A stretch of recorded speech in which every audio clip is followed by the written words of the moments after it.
South Africa, a land of change, but along with political and racial enlightenment, has emerged a force which is putting the smile back on the faces of the sports-mad South Africans. It's called football.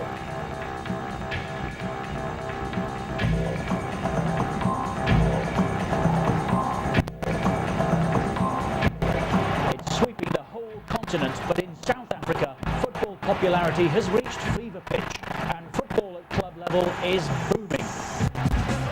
The national side, the Bafana Bafana as they're called, are already the African champions. They're favourites to reach the World Cup finals, and now they have England in their sights.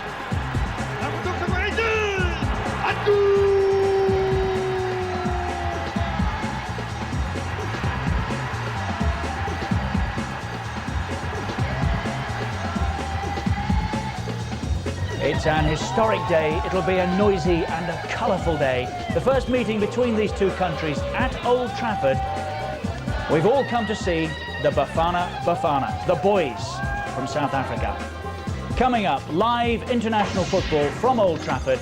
It's England against South Africa. The climax to a wonderful day from Sky Sports. And very shortly now, we'll be hearing from the South African Gary Bailey, who used to play his football in Manchester. He's back home now with some harsh things to say about English football. Certainly I look at this England side and I say they've got no chance of winning the World Cup, not unless there's huge changes. And the changes they need good, skillful footballing players at the back, and they just don't seem to exist in England at the moment. More from Gary Bailey later. But is it a good 11? Yes, it's a reward for Nigel Martyn, who with David Seaman's absence through injury this year has probably been the most consistent goalkeeper in England. And the same for Keown. Martin Keown's had an exceptional season, a great defender, and has done really well. Redknapp came into one of the games recently and did very well, kept possession when we needed to. And of course we've got to see how good Gazza is at this level. But Ian Wright's an interesting one. You know, again, a great season for the little fella. It hasn't quite... 2 FA Cup medals in an 8-year spell at Old Trafford. But at 29 he retired, went back to South Africa for a life of sun, sea and soccer. He coached with the Kaizer Chiefs and thoroughly enjoyed, of course, all the wide open spaces. He's now one of the country's top television presenters, has watched football blossom in a country whose sporting background was once much more traditional. Soccer's a different game. It's a racially different game if one goes back to the apartheid past. It was played by the blacks. Rugby and cricket were your sort of better school sports played by the whites. And yet little people know that, or very few people know that it's the biggest game in South Africa by far. It's played by more people, there's more clubs, there's more interest and what have you. It just hasn't been developed to the same way. And this is the real crying shame, is that there's certain players, like, I'll just pick one name, Dr. Khumalo, who's got great skill. Now, had he have had the same coaching that the cricket and rugby guys have had, he'd be world class. He hasn't, so therefore his technique is lacking in certain areas. So soccer is big, it's huge within Africa, certainly within South Africa. The future looks bright. Certainly the coaching's improving, the input's improving, playing against foreign countries, playing against the likes of England at Old Trafford, are all ways of improving the players' overall ability. So one can quite comfortably say that in the next 20 years, an African side will win the World Cup. And if it's not going to be Nigeria or Ghana, it's going to be South Africa. I would guess Bafana Bafana play a similar style to possibly the Italians, possibly the Brazilians. It's a mixture of the two. The Eric Tinklers, who plays for Cagliari in midfield, he's more like a Paul Ince. He gets in, he gets tackles in and grafts like a David Batty would. So that's maybe more the Italian, European influence. Mark Fish at the back is big and strong and can come up from defence. You then get maybe more the Brazilian aspect with Dr. Khumalo playing in midfield. Great creator. Although when you say he's Brazilian, he's very much like Gazza, that amazing ability to make something from nothing. Phil Masinga has the touches on the ground, but he has the English poise. He's big, he's over 6 foot, he gets up, he knocks them in. So if you look at South Africa, it's quite a nice mixture of different styles and what have you. They can cause teams problems, but generally at home where they feel more confident and where the away teams play a bit more defensively.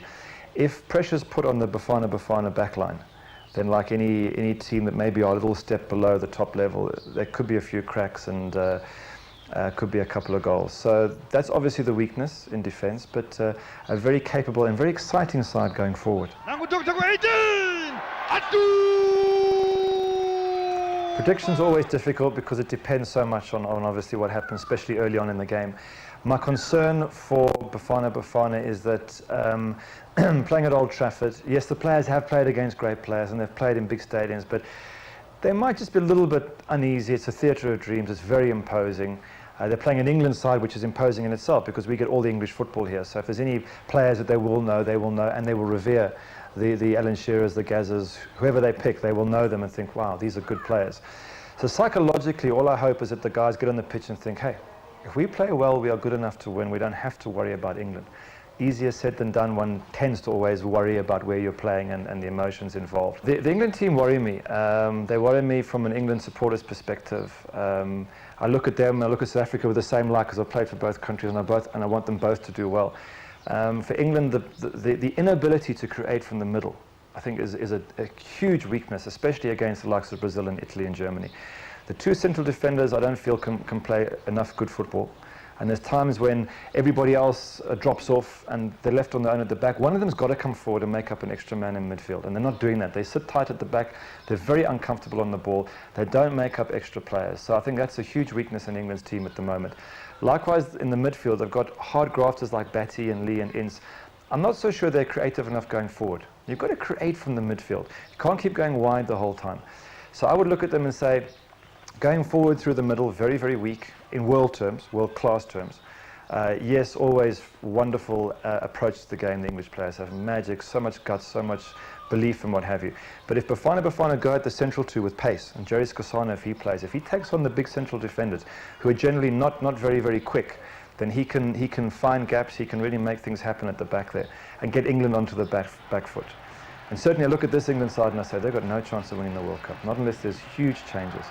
And the changes they need good, skillful footballing players at the back, and they just don't seem to exist in England at the moment. Thoughts of Gary Bailey.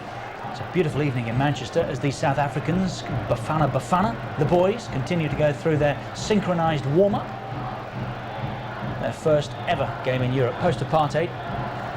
And they're going to enjoy themselves, so too is some very good support. Old Trafford, a near sellout.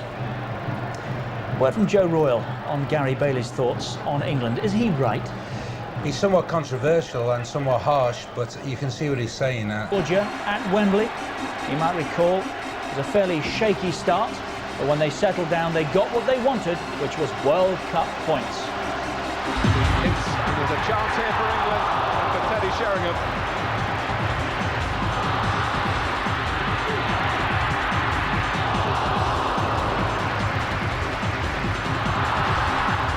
Goes near post. Oh, the ball comes off the frame of the goal to Beckham.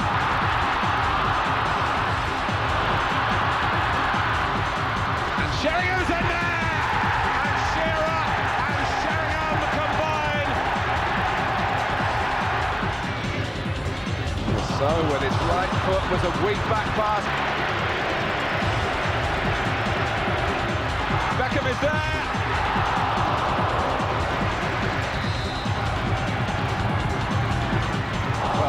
Didn't move. Taylor and Skardadze. This is Skardadze! Oh, it's straight to the top of the bar. Rob Lee looking to improve the results. Still Lee. And so it's it. That's a free kick. That's a free kick. He just pulls it back to the goalkeeper. It's back for Shearer. 2-0 to England. The points are in the bag now. What a hit that was. 2-0 for England on the night. Sheringham and Shearer welcomes England and South Africa. There's a wonderful atmosphere here. I know there are reasons, Joe, that England have come, playoffs at Wembley being a major one, but isn't it good to take international football games away from the national stadium?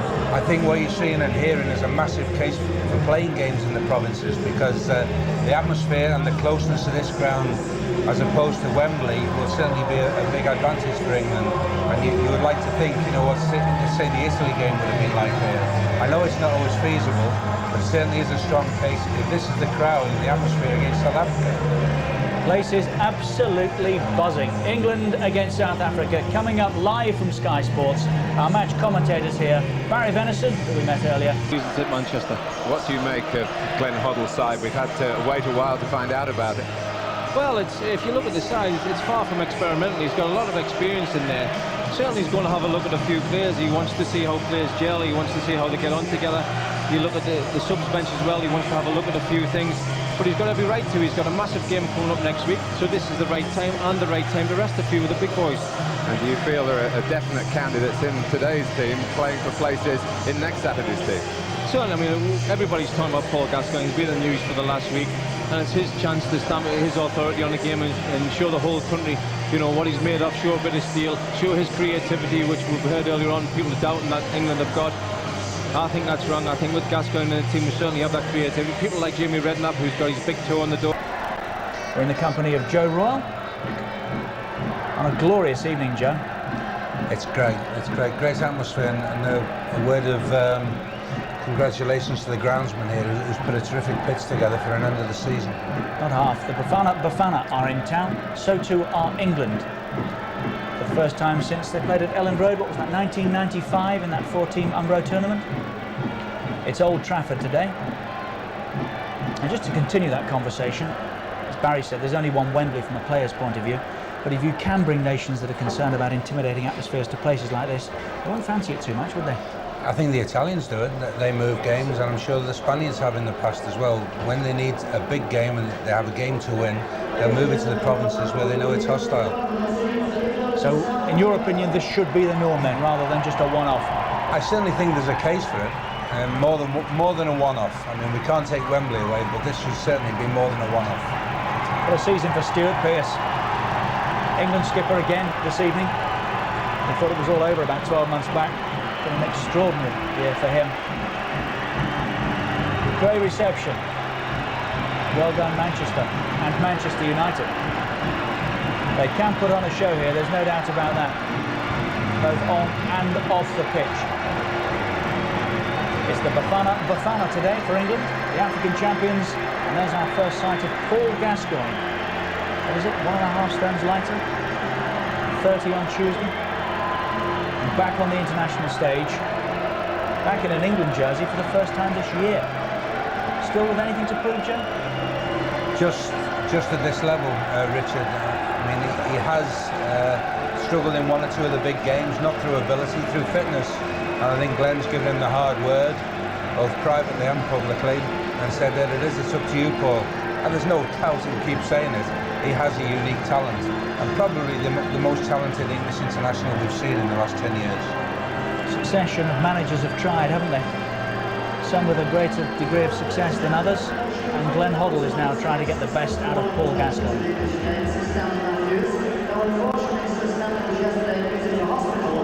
As you can probably hear, the announcer here at Old Trafford making the point that Sir Stanley Matthews was our guest of honour this evening. Of course, Paul Sir Stan was taken ill yesterday and is in hospital, so we do wish him well. If you're with us, Sir Stan, good luck to you, as does everybody else here, as you can hear. Grand old man of English football, Sir Stanley Matthews. Very shortly now, I think, the presentation of the teams and then the national anthems. It's a great day for these South Africans, isn't it? Wonderful. You wonder how far down the line they might be towards a World Cup had it not been for apartheid. Because even during apartheid, there were players coming out and going to America. The Wegley brothers, John Osono, players like that who are known in the football game but just never saw international football. They need 4 points really from 2 qualifying games now to make the World Cup finals. Gary Bailey, as we've heard, insists that an African nation will win the World Cup within the next 20 years.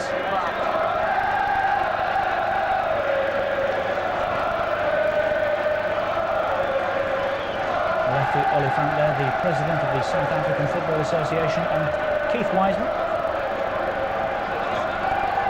I'm glad to see Ian Wright gets a chance. I think he's been very, very unfortunate at international level, Richard, where it's never quite come off for him, and yet he still shows that great desire to score goals and scores goals. Who knows, it might not still be too late for him. Somebody that does want to play for his country, whenever the chance is available. As we pause, as I said, for the national anthems.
Wonderful, delivered with true passion. This really is an historic day for the Bafana Bafana.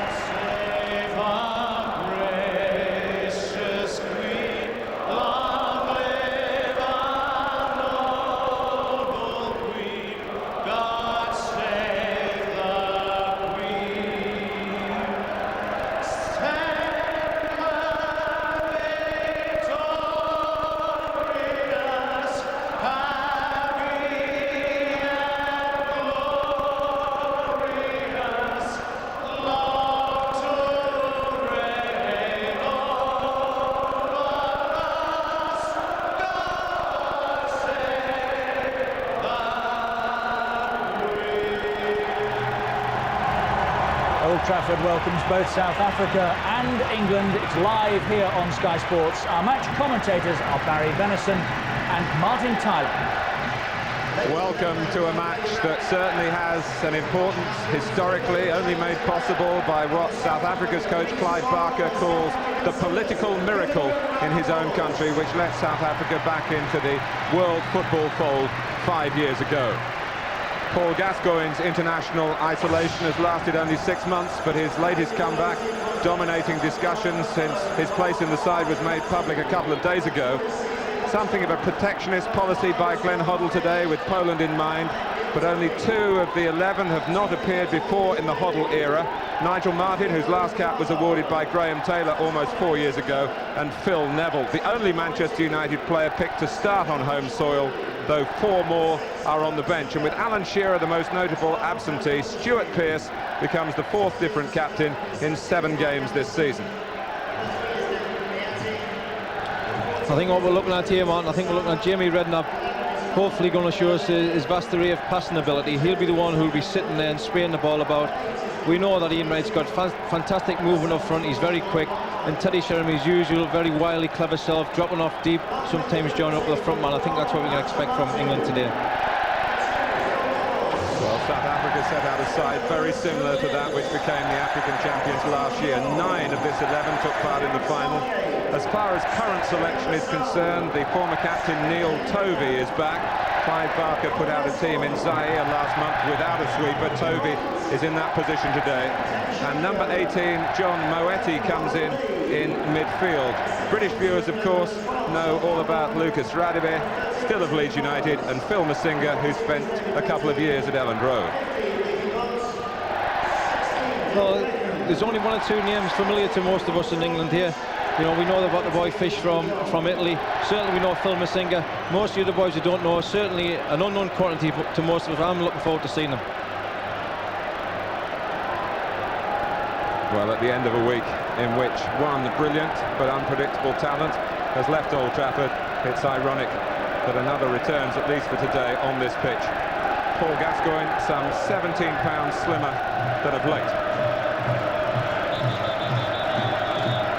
Well, Lucas Radebe spent most of yesterday negotiating bonuses for the South African players. It put the training session scheduled for here back some 6 hours. And it was a shame, really, because there have been many plus points from South Africa's visit already, their accessibility to football fans here. But certainly the ground staff in this famous stadium didn't appreciate that delay. And one wonders whether the concentration of the South African players for this epic, historic contest, certainly from their point of view, would have been distracted by that. We shall see. Clive Barker says they've come here to win the game, and he will personally be very, very disappointed if they were to lose it. So only 3 of the England side that started against Georgia: Lasseau, Lee and Sheringham, but others playing for the opportunity to be wearing England white next Saturday night in Poland. So the European semi-finalists about to kick off against the current African champions, both in the process of fighting for a place in the World Cup finals. I don't have to spell out for you the importance of England's game, but South Africa 2 weeks today have a match just as vital in their qualifying section at home to Zambia. So both sets of players wanting to prove their worth in the sunshine in Manchester this evening.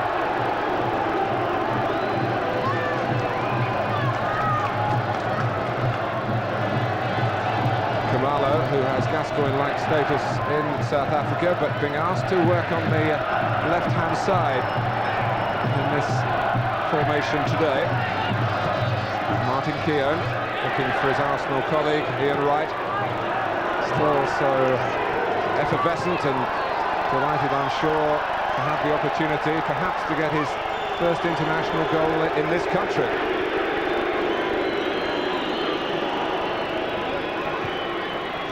Tinkler. And now Mark Fish, who had trials here with Manchester United but opted for the security of a contract with Lazio in Serie A. Fish again. England break it up with Lasseau. The officials, incidentally, all come from Sweden. Free kick taken quickly to Sheringham. Phil Neville arriving at pace. As Radebe went in, a lot of glances, including ours up here, at referee Anders Frisk, and Anders Frisk said no penalty. I think what we're going to see this afternoon, Martin, we're going to see a few passes just not quite getting there. They're going to be a little bit short. The pitch is a little bit dry. You can see bright sunshine. The grass is a little bit long, maybe, and I think they might just make it's going to be inviting tackles. I think that's what happened in the box there. Tinkler, the anchor man in midfield, with support in that area from Moeti today.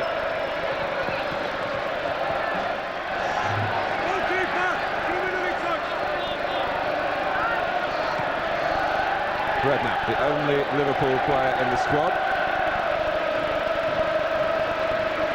Rob Lee, who missed the run-in in the Premiership with a calf injury. Glenn Hoddle emphasising yesterday the importance of Lee playing today to just get his match sharpness back. There he is, trying to involve Gascoigne, and Gascoigne has made space for himself, and the crowd respond characteristically. Lasseau, and Toby is there to get it away, but not very far. Gascoigne again. Lee.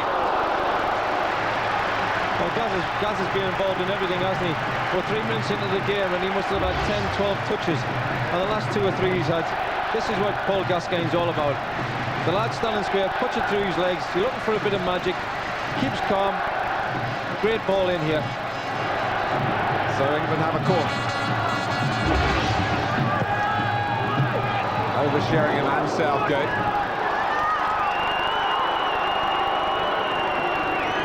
Put away by Moeti.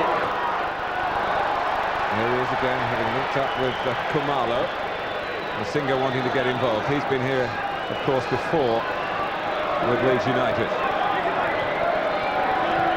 Moeti, Masinga. Scoring, gets it back for England. Lee. South Africa feel the first 20 minutes absolutely vital. Clive Barker admitting there is a risk that some of his players might be overawed by coming to confront England in England. Of course, so many of the South African players have grown up on a television diet of the English game and have learned to love football through what they've seen in this country via the electronic medium. Sheringham.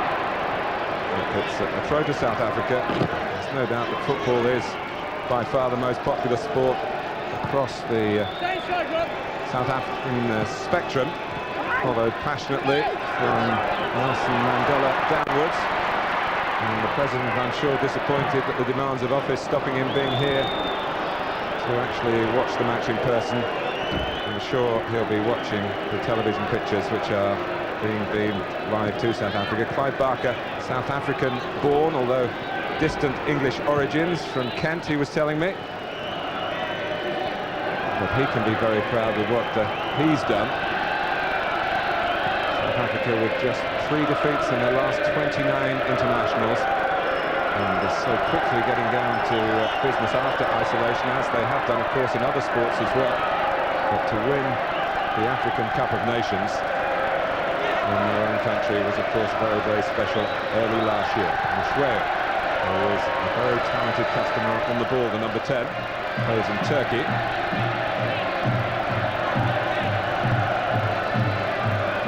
Stuart Pearce. As is pretty much the norm, Martin. The relative back three, back fours are not being put under too much pressure at all. England have obviously decided today, with the heat of the opposition, not to press South Africa in their own half. They'll let them have the ball at the back comfortably. It's not hurting them. It's obviously a ploy that they've got to bring into the big games coming up in Poland. Sheringham. Wainwright is flagged offside. One thing that the England camp feel is relevant for next Saturday is that Poland, they feel, defend in a similar way to South Africa. Well, this can only be an educational trip, really, for both sides. Certainly for South Africa, this is new turf for them. They're playing against a top-class international side, and for England, again, it's a learning process. They're playing against players with a lot of ability, certainly a lot of flair, and let's just see if the disciplines is good. That's far too long from Tinkler.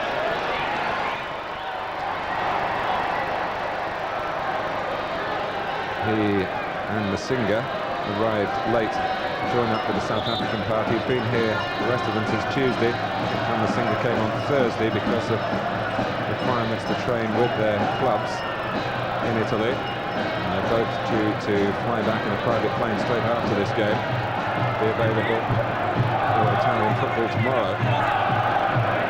Well, even in this day and age, it seems remarkable that we can have problems with the football, but we have had it changed. So welcome back to Nigel Martyn, who's actually playing his first international in England. 3 caps in Graham Taylor's time as the international team manager, but an excellent season, his first for Leeds United.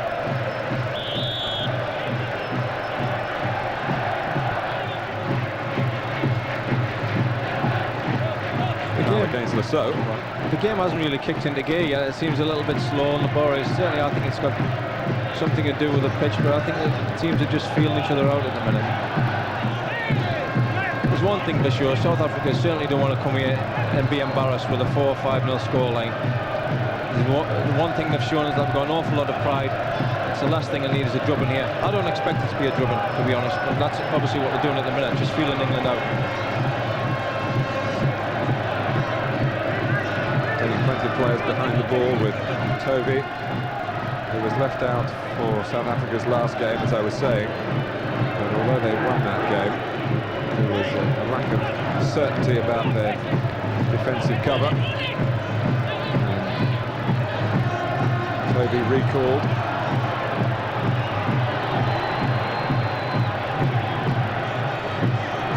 Not his captain, that's on a press again with Radebe.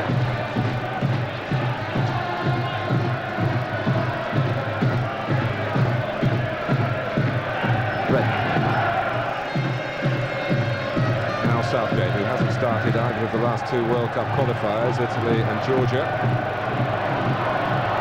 But, an impressive attempt to switch the play.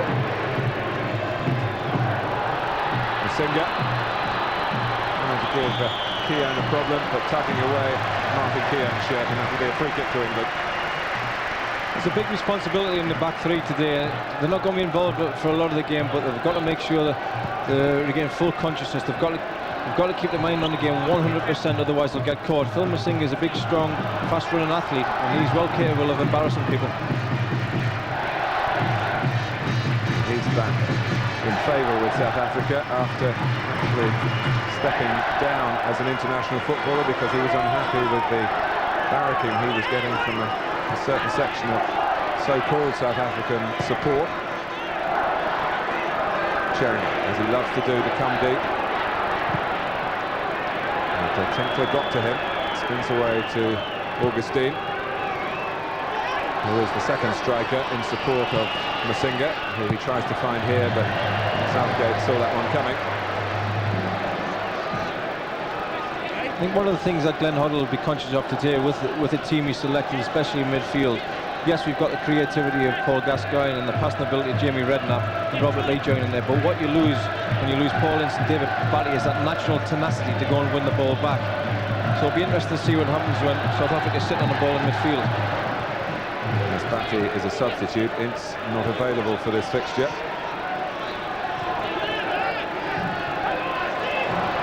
Lee, Sheringham, and Ian Wright is onside. It's Wright using his pace, and I don't say the goalkeeper did very well because Lucas Radebe couldn't catch Ian Wright, but the goalkeeper saved South Africa. Lucas Radebe was caught sleeping in the back there, he's dreaming. Ian Wright's making one of those very intelligent runs, he's very quick, and the goalkeeper in the end uses his legs, keeps the ball out. That's Ian Wright at his best. Explosive, finding space, working off people's shoulders.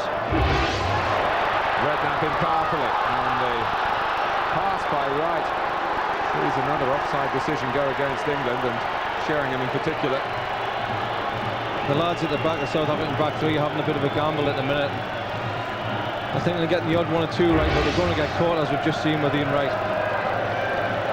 Didn't look offside, and it certainly shouldn't have been flagged. Kamala. Stuart Pearce coming across. Hasn't played too much football recently. And now Nottingham Forest player, no longer player-manager. Kamala. Mark Fish moving forward.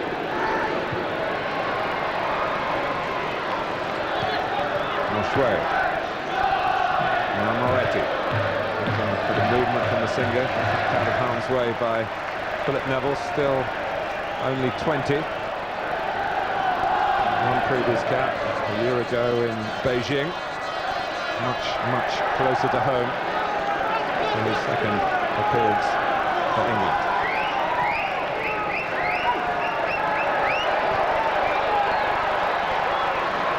Moretti.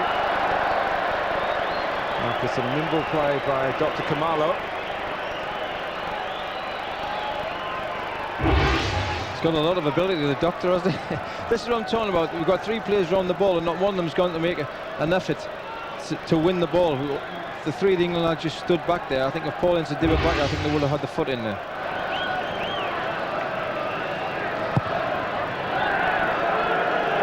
Some problem for Sheringham, but he solved it to link up with Wright. And the pass behind Lee, who was hoping for something a little bit more incisive. Gascoigne going in. Paul Gascoigne has been using the end of season testimonials to help improve his fitness. He's played in some 7 of them in a couple of weeks before linking up with England.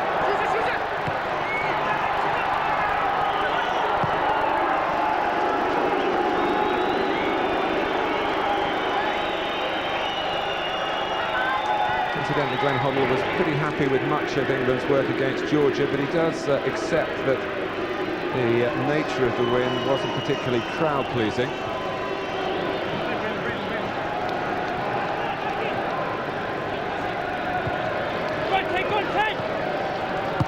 Fish. Making some good progress there with a very sharp turn. Rob Lee having to work back. He's looking for a quick throw. Now gesturing to Masinga to get further away. So that Masinga can flick it on, but he was stopped from doing that by a good leap by Pearce. Sheringham selling the so short. Slow beaten to it by Keown. Now Lee. Now England with a counter-attack with the sharp running of Ian Wright again, but once more, as you can tell from the crowd's noise rather than the pictures you're seeing, they saw the offside flag long before Wright did. Just slightly too early there, man. It's a great run again, and Jimmy Redknapp's picked him out, but he's just went a little yard too early. As the ball's played, he's offside. And he's so thrilled to be involved, Ian Wright, written out of the Euro 96 script after a happy time against Romania in October 94. He's not started for England since then until today.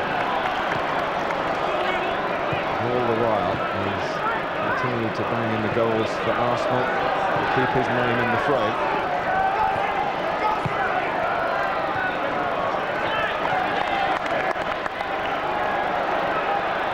Keown. Gascoigne having a good look round. Pearce. Season look to this England team. 6 of the side 30 or over, and Gascoigne will be 30 on Tuesday. Tinkler. Into a bit of trouble in the shape of Sheringham, who solved his difficulties. And an outlet on the left with Khumalo. Moetti. And Masinga plays in the second division, Serie B in Italy these days. Fish. No one running on for the longer pass, trying to get in behind England. For all, I suppose, imagination and flair, we haven't seen too much around our box. Granted, they haven't had too much of the ball, but they seem to run out of ideas up and around our box.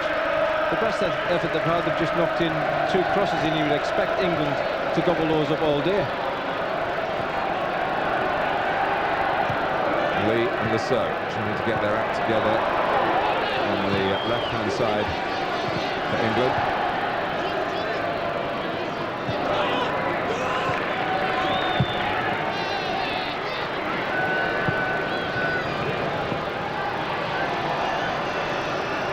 Just sat up a little bit for Tinkler, and he just had to whack it forward to avoid being caught in possession.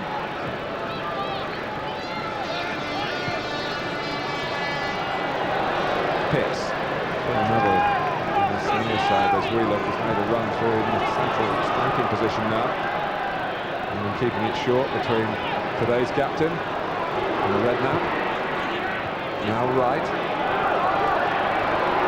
Easy for Aranza from Rugby's back pass, and both Toby and the goalkeeper turning on the captain and saying That's a bit fancy for this type of situation. Wasn't the kindest ball back to the keeper, was it? Bit of spin on that. The goalkeeper's completely miscued it. So the misjudgment by Lucas Radovic, leading to an England corner. And some pushing possibly against Keown.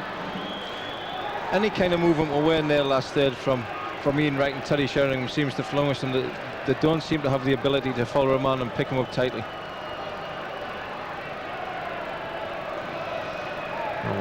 Glenn Hoddle enjoying this period of the international season to have his players together for the best part of 3.5 weeks.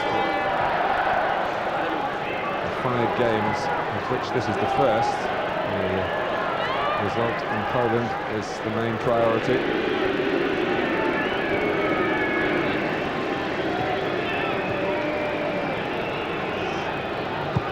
Fish.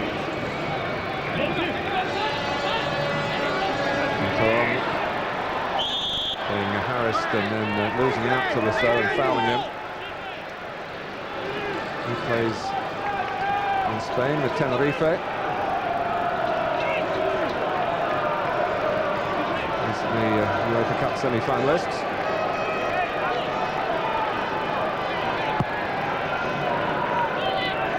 Sheringham astutely down to Lasso. Back into Sheringham's path again. Right, and Lee in the centre, and Philip Neville as well.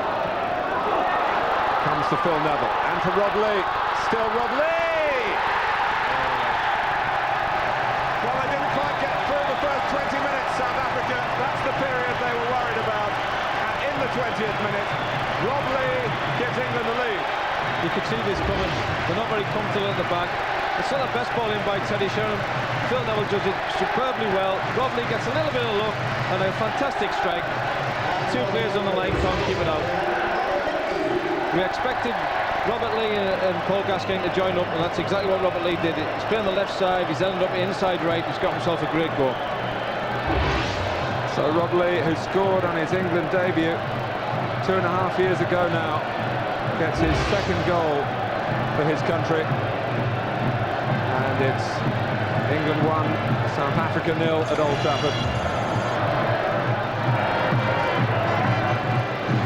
That's a great boost for Rob Lee, because there's one thing he's done for me this season. He's definitely worked on his defensive duties with Newcastle. He's much more terrier-like now. He doesn't join up as much as he'd like to, much more disciplined. And for him to make that forward run, he gets his reward. Gascoigne. And who is it making the forward run again but Robert Lee? So, and Phil Neville is free. The height of the cross really determined the effort, but he's beginning to get into it as both wing-backs on the charge forward for England. What they're both finding is there's inside left and inside right channels that are just completely unmarked. That ball's just slightly too wide, otherwise Phil Neville's making 2-0. But there's oceans of space down the inside channels. Well, I think Dr. Khumalo, who's been asked to play as the left wing-back for South Africa, is finding it maybe a bit foreign to his play. I think Dr. Khumalo likes the wing, but he doesn't like the back bit. Well put. And Philip Neville, who was involved in England's opening goal, almost in for number 2. He's learning the position, of course, himself, because Manchester United so often operating with an orthodox, if that's the right word, back 4. The thing about Phil Neville, he's got a great engine, he's a good athlete, getting up and down is no problem for him. And we mentioned actually in our commentary of the Georgia game that Gary Neville had said that Phil Neville was much better going forward than he was. I think them brothers, I think they love each other, that comes across this thing. He was talking himself out of the team. Here's Ian Wright. Gascoigne. Space for Wright, and Philip Neville's there if required. Ian Wright can have a think about it. Doesn't think for too long because Philip Neville's in the right place. Goalkeeper's come a long way, and it wasn't the easiest ball to deal with. It was not perhaps the strongest England player in the air coming in at the far post, Rob Lee, but Orense had to get there, and he did at the cost of a corner. It's the movement from Philip Neville, overlap and run. The goalkeeper manages to cope with it. We've got plenty of England players in the box on that cross.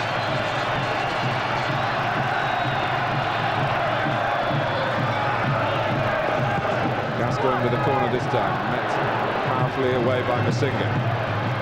Pearce to clip it back in, and Teddy Sheringham was...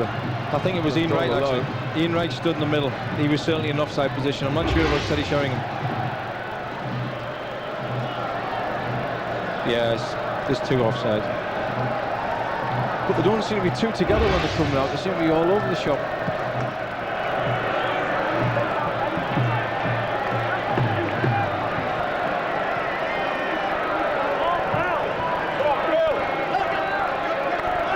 South Africa can point to playing against Brazil not too long ago and being 2-0 up before losing late on 3-2.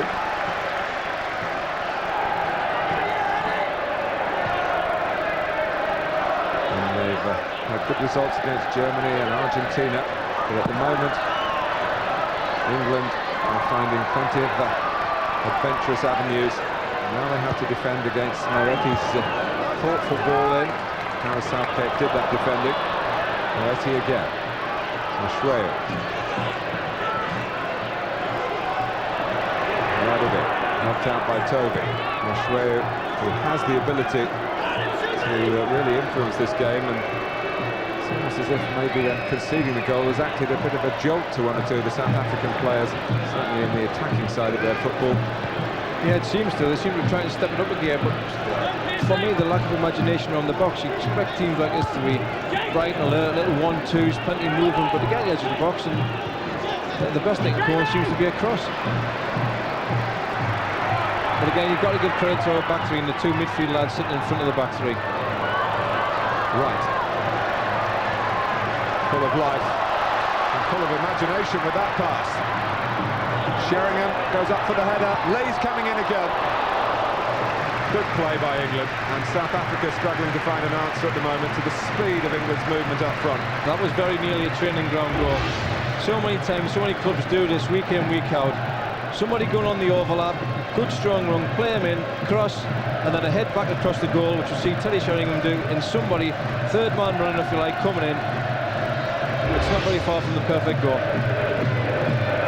Masinga trying to be a focal point further forward for South Africa.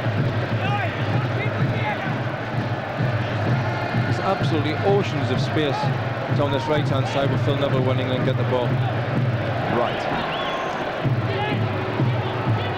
Just took a moment longer than expected to get up Ian Wright, but he's on his feet to join in if required in this attack, but Fish gets there before Sheringham and looks to counter-attack himself. Tinkler, Moetti, Mashreo.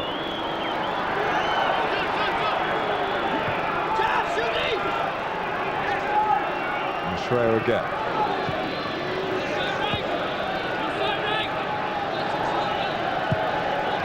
Be careful of the movement from midfield from Mashreo in particular then. A bit of ball watching going on in that department from Ben Holland's team.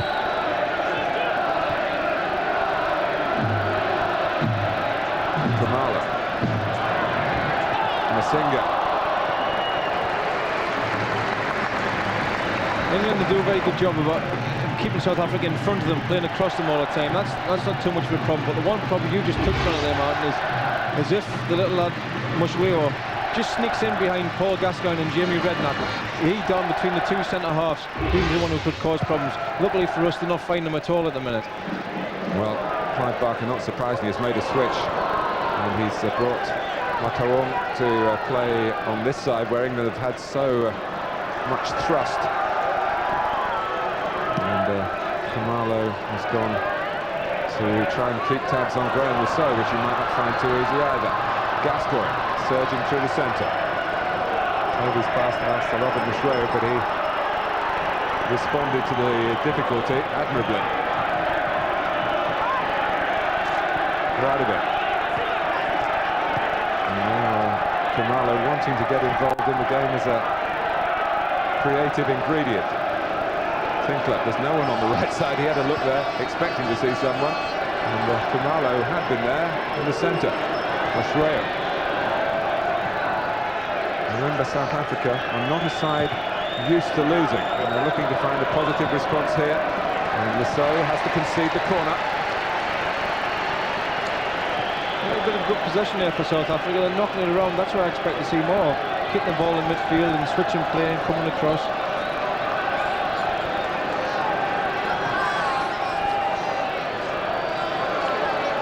So South Africa have their first corner. Khumalo to take it.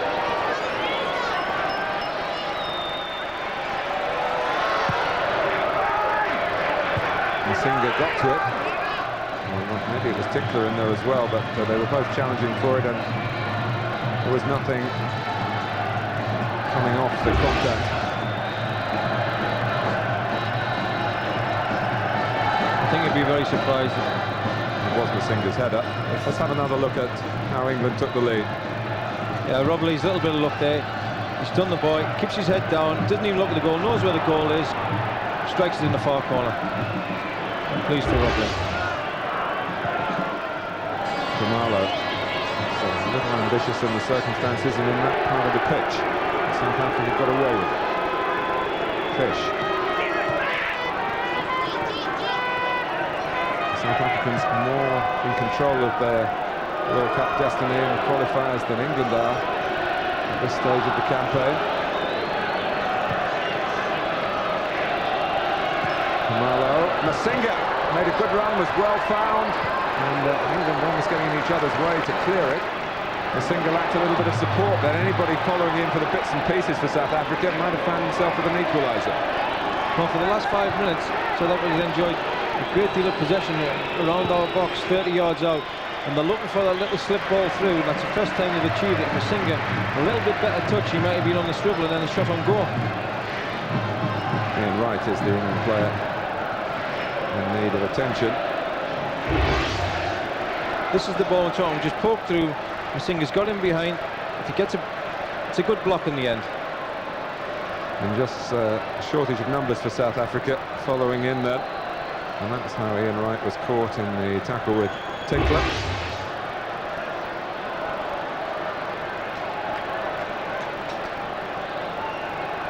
And look at that, for possession. Well, we said the last 5-10 minutes they've been knocking the ball around very comfortably. That doesn't really tell you how the game's gone. England's created the most chances. South Africa haven't created one yet. They've been much more the forceful team, England on the ball. South Africa's knocked it around at the back and haven't really achieved anything.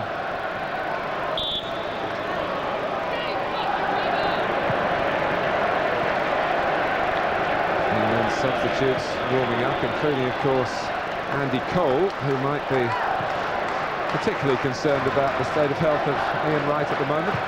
I'm sure Coley would love to come on, especially at Old Trafford in front of all his home fans. I don't think he's going to get on at the moment because Ian Wright won't want to waste the opportunity that's been presented to him today. He's roared back on, in fact. And he knocked the ball away in South Africa.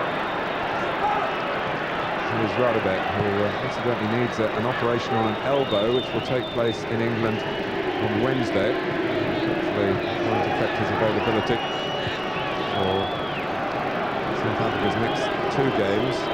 Both at home, a friendly against Holland, and then a crucial World Cup match at home to Zambia. 2 home games to come in their group. 4 points, which is there will be enough. 2 wins will make absolutely sure.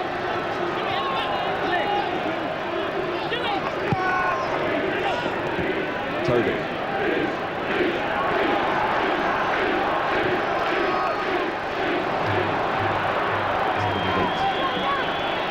Wasteful by Paul Gascoigne then, but he's got the ball again. So appropriate reaction from the crowd.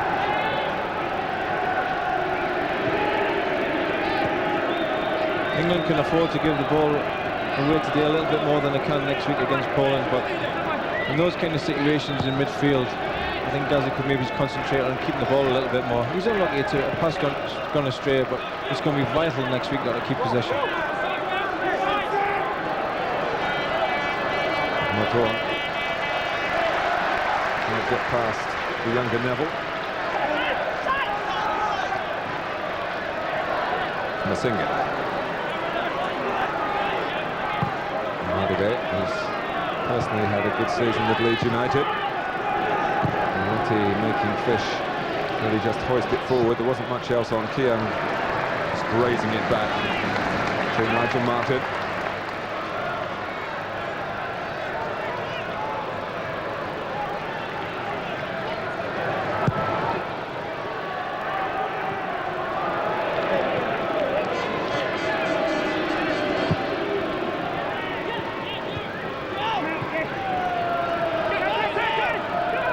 Gascoigne.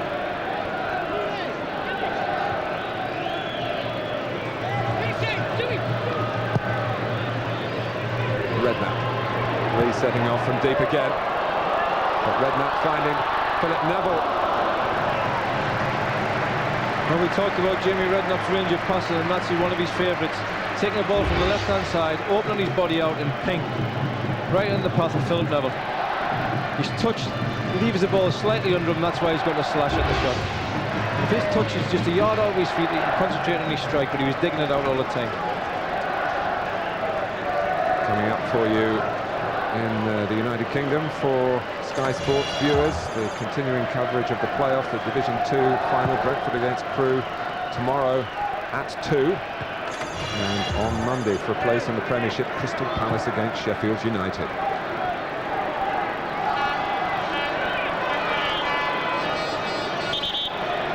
South African free kick with 10 minutes to go to half-time.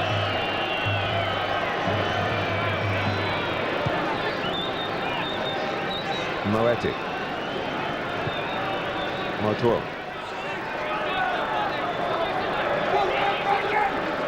Singer calling for a ball to use his undoubted aerial ability.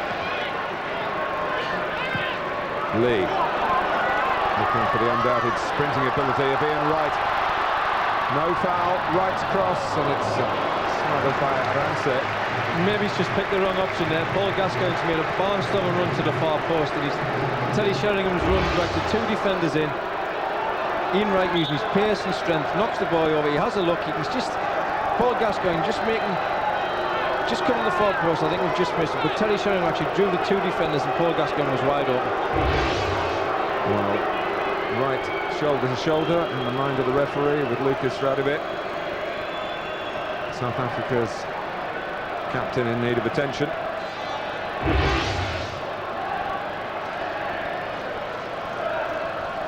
Awkward fall. There's one thing for sure, he wanted the ball, didn't he? He wants to play, doesn't he? He certainly does. He's never disappointed when he's been in an England shirt or an Arsenal shirt. I'm a big fan of Ian Wright. I think he's a wholehearted player. I think he deserves his chance in the England team. Of course, his first international goal was the last time England played in Katowice. An important one, it seemed, only for England then to lose a few days later in Oslo. And again, not qualify for the '94 finals of the World Cup.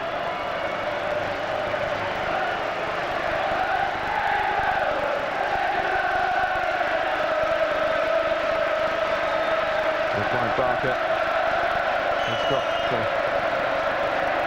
some concern here.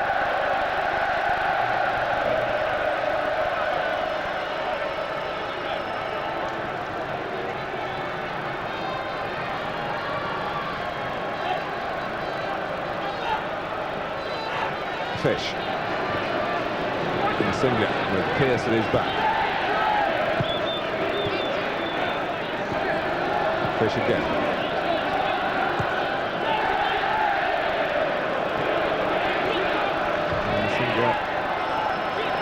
Times when he's really on his game can be quite clever on the floor,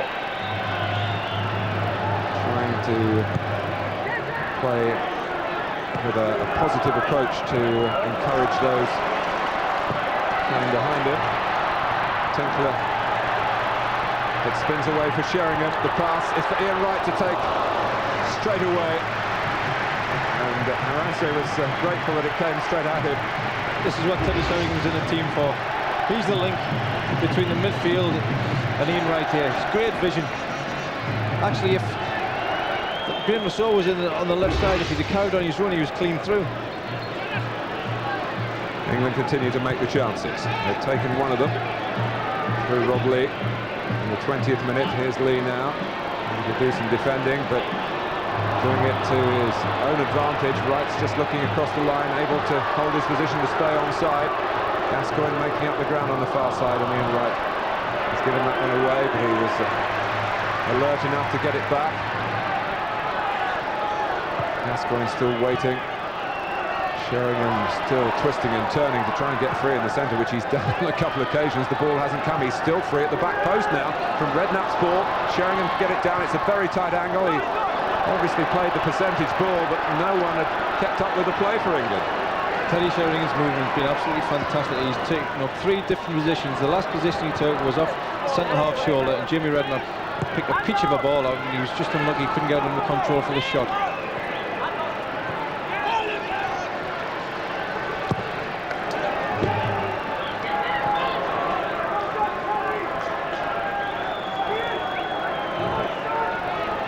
England's attempts more meaningful than South Africa's. And Nigel Martyn hasn't had, he's had to come for a catch. He hasn't had a soft shot to stop him and anything else. Here's another one. He must keep his concentration.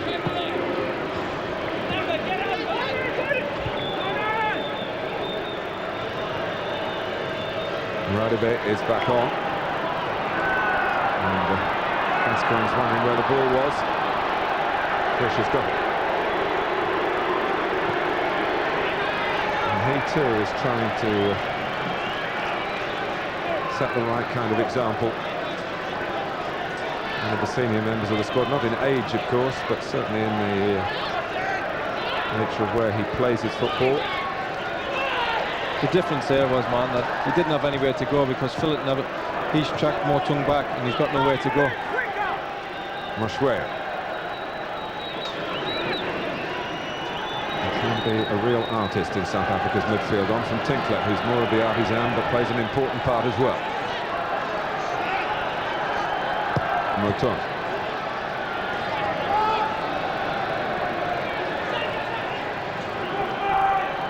Tinkler again. Moeti, who's normally a member of the supporting rather than the starting cast, but given the chance on this big stage. Khumalo, Moeti, coping reasonably comfortably. And then the event of Sheringham being a bit sloppy. He just tried to lay it off into Gascoigne's path. Tinkler, who fancies himself from long range. It's a good effort. Good clean strike on the ball. Nigel Martyn saw it all the way. Been very surprised if that would have beaten him. England have been very patient in defence. They haven't dived in. They haven't given away silly free kicks in and around the box or on the edge of the area. They seem quite comfortable. There's only that one time when Phil Masinga just nicked in behind.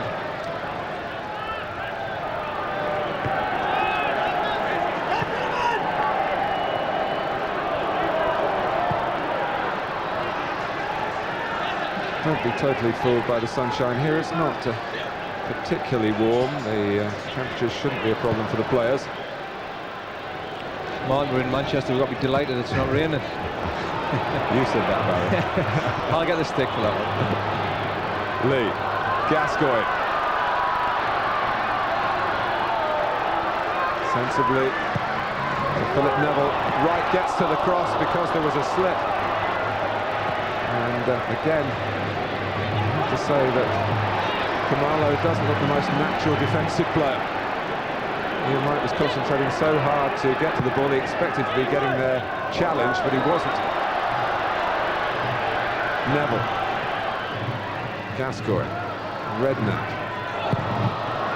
not by Tinkler. It's good work by Masinga to get a foot in there. Augustine has found it hard to get into the game because there hasn't been quality supply to the two front men on a regular basis.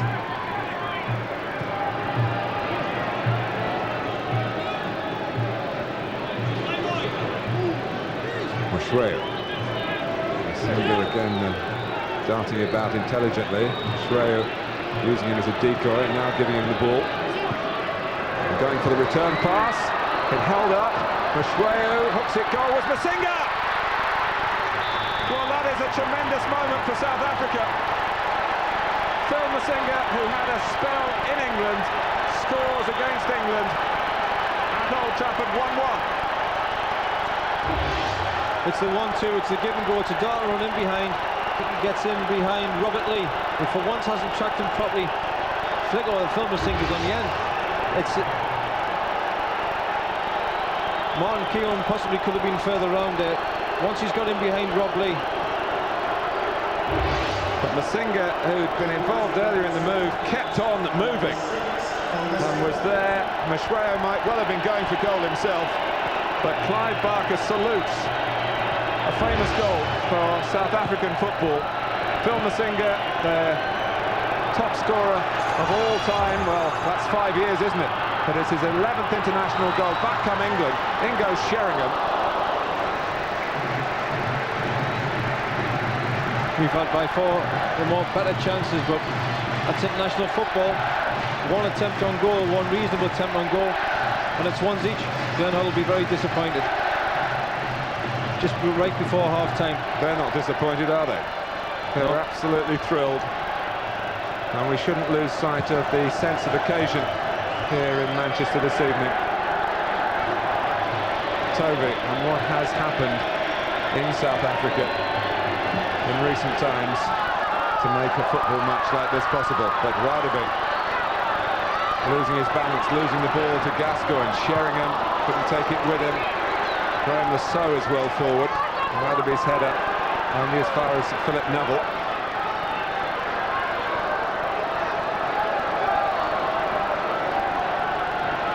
Gascoigne, Lasso, England trying to get back in front before half-time. We're in stoppage time at the end of the first half. Pearce. Deep ball from Lasso. Sheringham making it something more than hopeful. It was Neville's shot. Mashweu, who really has come to life since England scored. Hardly had a touch of the ball in that opening 20 minutes. But not surprisingly, given how he played for the next 20 minutes or so, very involved in South Africa's equalise. Well, the goal certainly perked them up. They looked a lot livelier, looked brighter, up pacier. I thought they looked languid in the first 43 minutes. That goal's made an awful lot of difference to them. This is the South Africa style of play that I expected to see today, what we've seen in the last 2 minutes. Clive Barker didn't hide his thoughts. He said South Africa had more flair than England. But England had speed and strength and other qualities. And Ian Wright trying to put those virtues into practice in the last England attack of the first half, in which they've had the better of the attacking moments, and Glenn Hoddle's team able to go in front but not able to hold the lead until the break. It was Rob Lee who forced his way through to make room for a very telling shot. But South Africa, with half-time approaching, through Philemon Masinga. And intriguing stuff at Old Trafford. At the break, it is England 1, South Africa 1.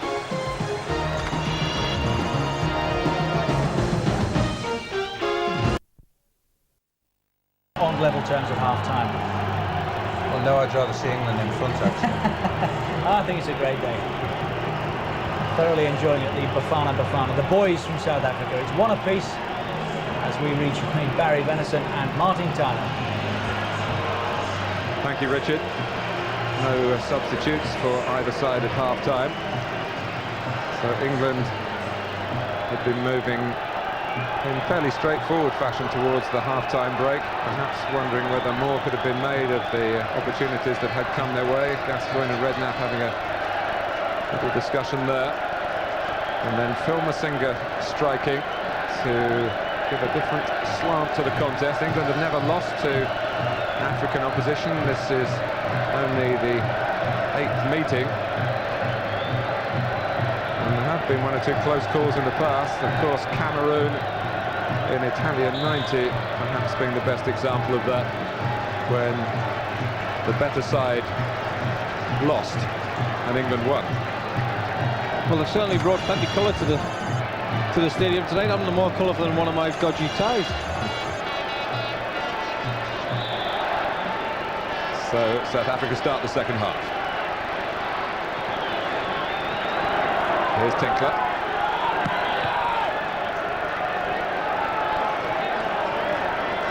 I always felt the first half, Martin, that England weren't in top gear. They had plenty left. They've always another couple of gears to go, and I think they might see a more aggressive approach from England at the start of the second half. Pearce captaining England for the 10th time tonight and reaching the landmark of 75 caps for his country. Khumalo. Now Moeti. Tinkler. Schreier, who is very involved in that equalising goal, but he's been just out-kidded there by Jamie Redknapp. No wonder England trying to use the thrust of Ian Wright, which was so conspicuous in the first 45 minutes. Those are the runs that Wright loves to make when the opposing team's defending quite high up the pitch, because he's got oceans of space to run and oceans of grass to run into, and that ball doesn't have to be perfect. It's just got to hit the area and he's clean through.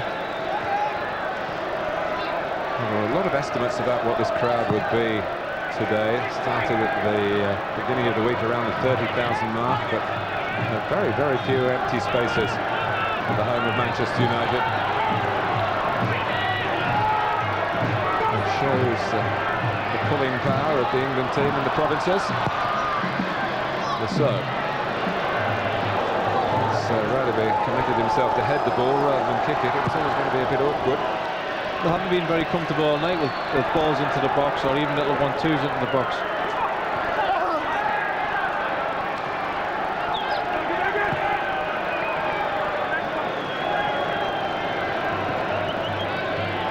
They've certainly started brightly, haven't they? They're full of confidence at the minute. It's obviously perked them up, that goal. Fish.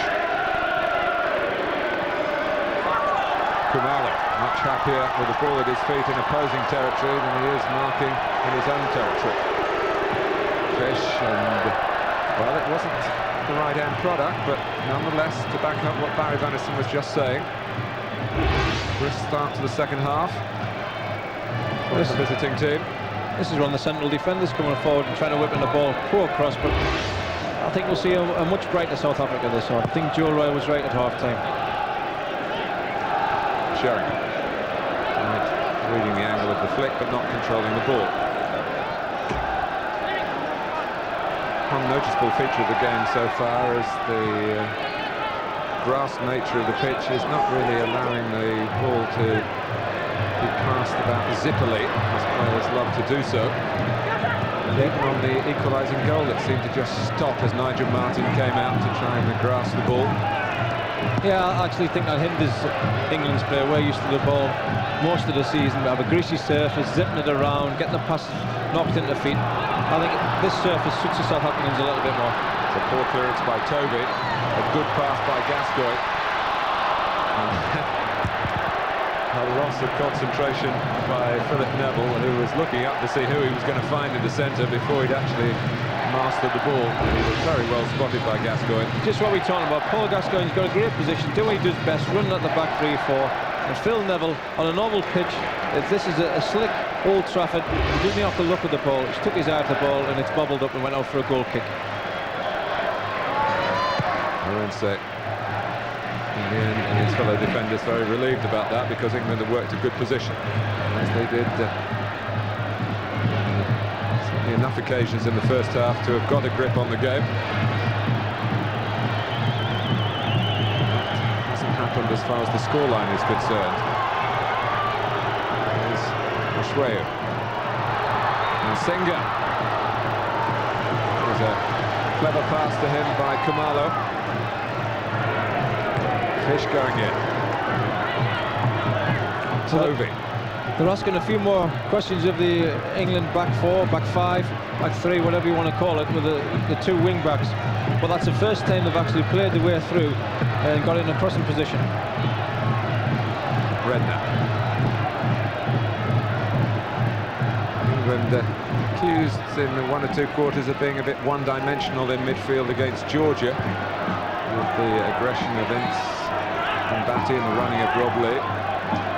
With Gascoigne and Redknapp to pass it, maybe they're out of balance in the opposite sense in this selection.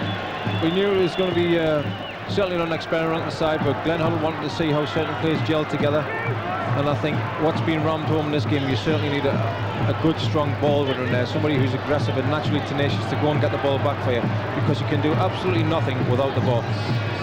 Spoken by a fine ball winner yourself, if I may say so. I'll take that as a compliment, thank you. It's meant that way. Here's Gascoigne. Lee. Gascoigne. South Africa closing down. And still allowing Gascoigne to turn and use Redknapp. So is hanging this near touchline. Redknapp wanted to keep the movement going from right to left. Pearce able to join in. Not quite deep enough for Sheringham, and a bit too strong for Ian Wright.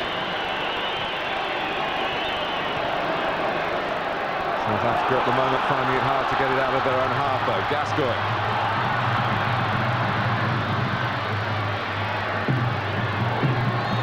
Redknapp. Who can strike them much better than that. Yeah, he's a fine striker of the ball, and that wasn't one of his best. England have got three men in the box here. Jamie Redknapp just outside.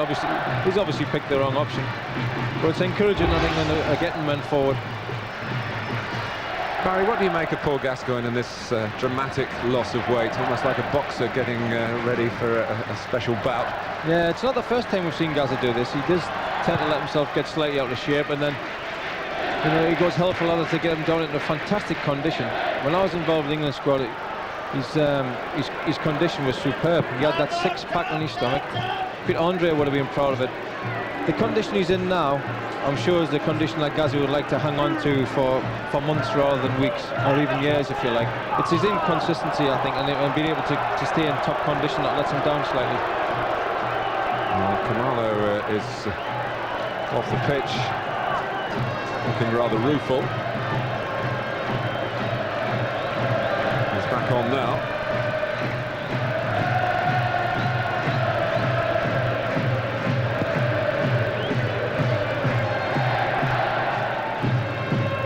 Gascoigne, still 1-1. England trying to reimpose themselves in the second half. Keogh. Another who's recently been brought back into the international fold. Neville forcing his way forward.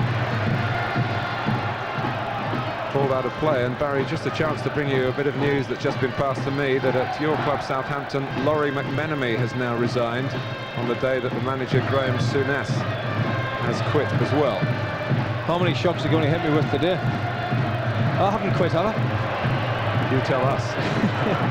Here's Redknapp.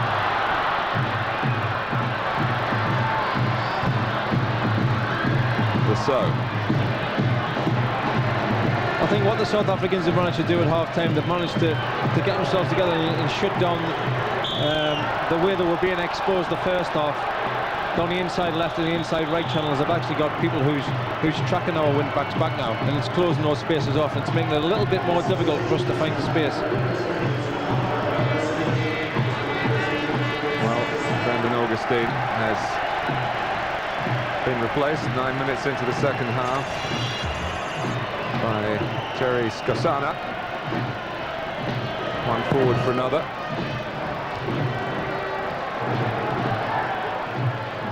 Masinga.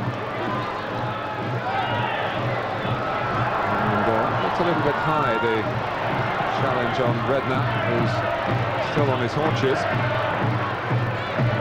Toby. So nicking it back for England as he was fouled by Fish. Yeah, Jamie just took a knock there as he went in. He actually went in a little bit sideways, Jamie. I don't know. Well, of course, one reason why Glenn Hoddle has changed the England side so much from the last international against Georgia and from the expected lineup against Poland next week is because of the risk of injury today. And Jamie Redknapp was shaking his head rather ruefully. I don't think it's been a particularly physical encounter. Certainly, if anything, we've been stronger than physically, and you expect the South Africans to come out, be bright on the ball and also be strong on the ball. We haven't seen too much of that today, but when the 50-50 challenges have been there, we've won the majority of them. Well, with Redknapp on a stretcher, can I just take you away from here to Southampton and ask you for your reaction to that second piece of news? And it just seems from our point of view that, well, there is some lack of funds being the main issue there, that the two main men behind the scenes have both quit today. Well, they did have a good working relationship, Graham Souness and Laurie McMenemy. I think it was as big a shock to Laurie as it was to anybody else that Graham's quit. Obviously he's had to think about it, and maybe the future wasn't looking too bright in his opinion, and he's left it. It's Sheringham, and the player who scored in each of his 3 games for England this season, trying to keep that run going, but he didn't connect cleanly. It's a very straightforward ball in. Teddy's took it well in his chest, hit it with his left foot. He hasn't made too good a contact.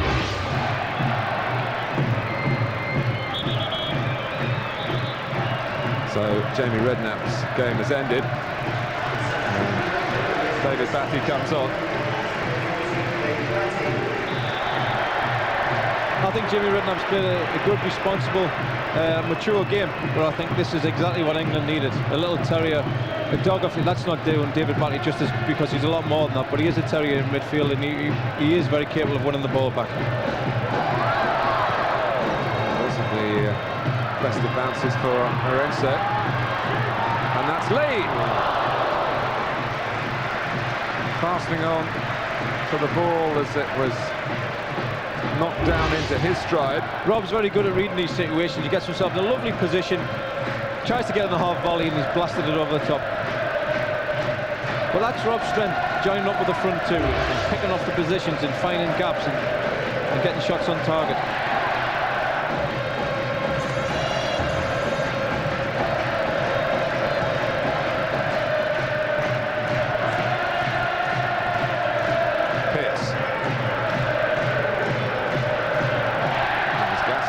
As the ball winner there, by interception rather than by tackling. As a foul by Batty. South Africa wanting to take the free kick quickly through Khumalo, and just in the end, the second idea to wedge it to Moeti. Mashweu. It was almost a carnival atmosphere. And the crowd getting a good contest for their money.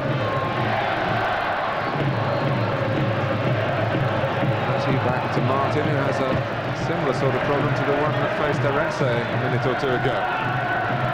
Gascoigne, Batty, Sheringham, right setting off, away from the player with the ball, and Neville too down that right-hand side, but it goes left to Lasso. Phil Neville still in the middle. Again, maybe just the wrong option by Graham. So Teddy Sheringham played the ball and then peeled right around the far post, and nobody had picked him up. Gascoigne.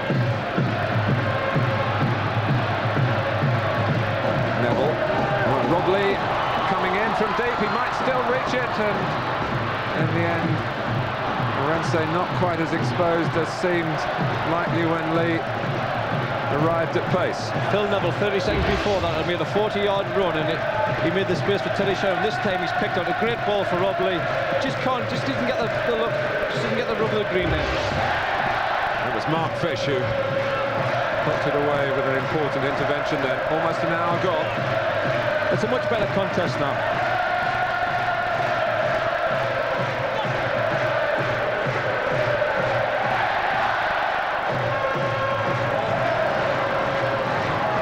Right, through off Khumalo, Tinkler's header.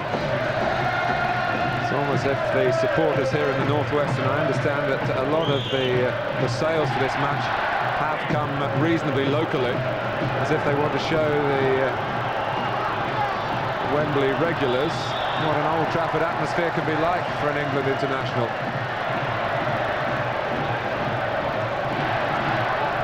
England have just got to be careful. There's 2 or 3 teams now that just knocked off when the ball's gone dead, and so that was took quick free kicks. They're just getting in behind them. The midfield I'm talking about. Keogh, Gascoigne, again Sheringham is there, and he's able to make progress. Tinkler's header almost diverting it back into Sheringham's continued run.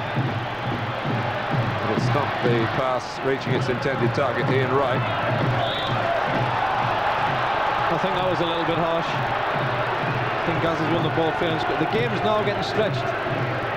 And when Teddy Sheringham broke past one of the midfielders, he had 20-30 yards to go before he would have encountered one of the defenders. It's stretching now.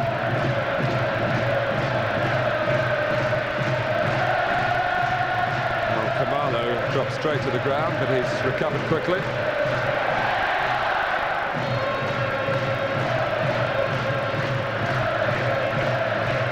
Fish with the free kick. Masinga making a nuisance of himself once more. Just apologising to Mashweu that he got too much on the header. The midfield man was looking to link up.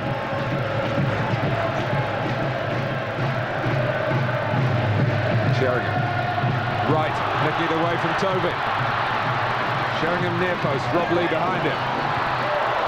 Oh, it was a gallant effort. The cross, in truth, was always going to be just too high for Lee. Great link-up play with Teddy Sheringham and Ian Wright.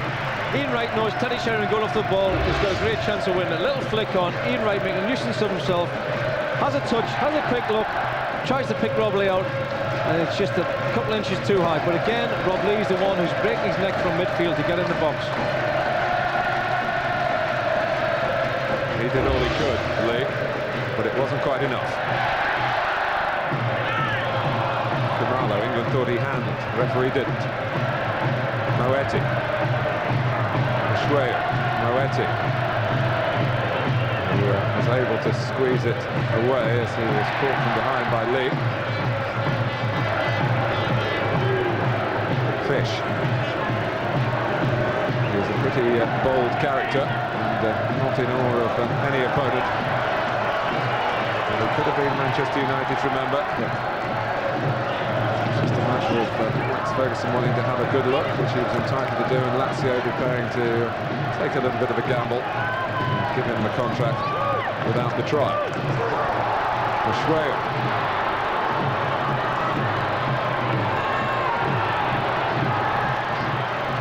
Cleared by Southgate. Mike couldn't hold it up. Nardi took it from him. That goal just before half-time certainly given a lot of confidence. I don't know what the managers had to say at half-time, but certainly they've come out with a fresh face on for the second half. They'll look a lot brighter, they'll look a lot sharper, they'll look as if they're more interested. They certainly look more threatening round our box. He's got buckets of enthusiasm, Clive Barker, and he's trying to radiate even more of that to his players who have shown much more in the second half what they're capable of. There were times when defensive naivety seemed to be a really major problem in the opening half an hour, which is surprising given in Clive Barker's time I think they've only ever lost one game by a margin of 2 goals. Yeah, the first 20-25 minutes they obviously had a game plan to sit and try and make sure they didn't concede a goal, but they looked very nervous and they defended. And it's just a pity with the chances that England created that we didn't capitalise on those chances and make the score a one that they couldn't get back. Well, Paul Scholes is about to earn his first cap for England as a substitute with still more than 25 minutes to go. And he could go into the Teddy Sheringham role. It is Sheringham who's coming off. One would suggest that would be with Poland in mind. It would be a surprise if Sheringham doesn't start next Saturday in partnership with Shearer, but the Manchester United fans in this big Old Trafford crowd, and there's a good many of them as you can hear, give a great welcome to Scholes. It's fantastic for the young lad, isn't it? This lad can't even get in the Manchester United team on a regular basis, but what a goal-scoring record he's got. And it wouldn't surprise me or anybody else involved in Manchester United here today that if he pops up with a little goal.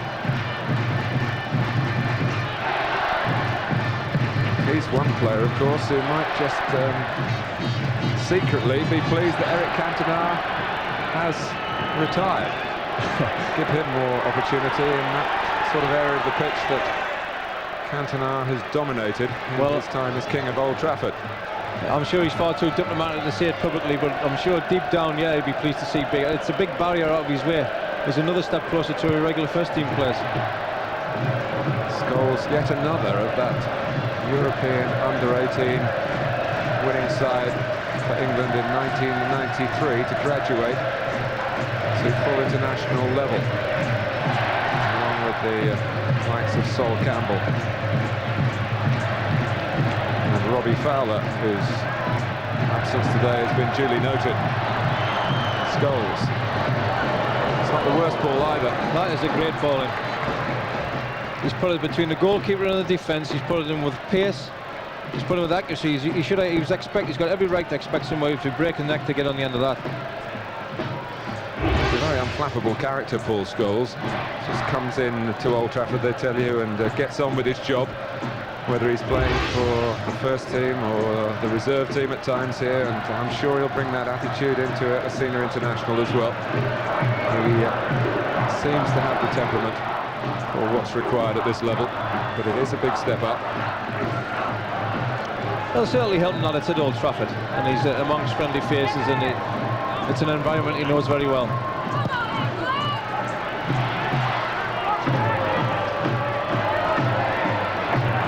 Right.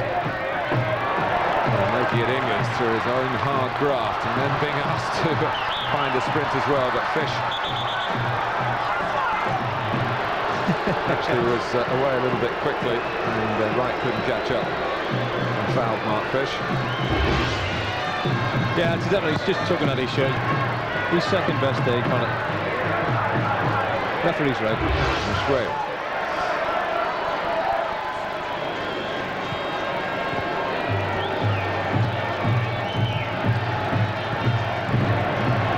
Scholes with the interception. Batting. Scholes again, getting plenty of touches in his opening minutes as a full international. Keir.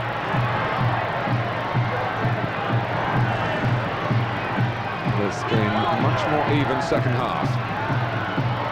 England, if they don't win the game, will feel that the crucial opening half an hour didn't maximise their possession. The fact that South Africa took time to bed into this experience. The opportunities were there, but only one of them was taken.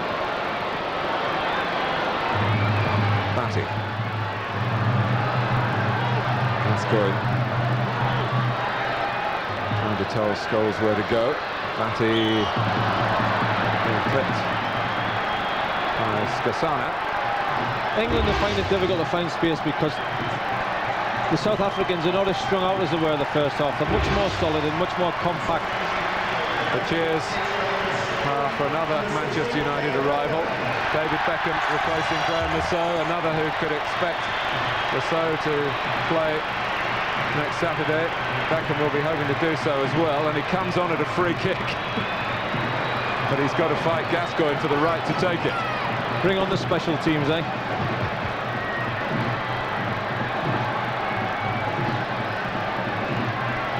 Referee concentrating on getting the ball back, and a yellow card shown either to Shreu or to Tovi in the centre of that wall.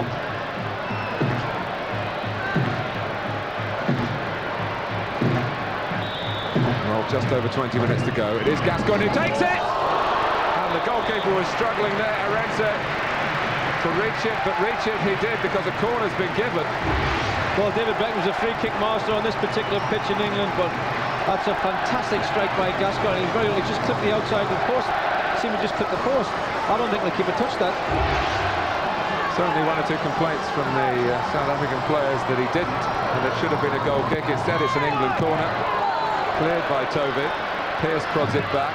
Masinga knocks it forwards. Skosana is up there. And he's strong in possession, but just run out of room.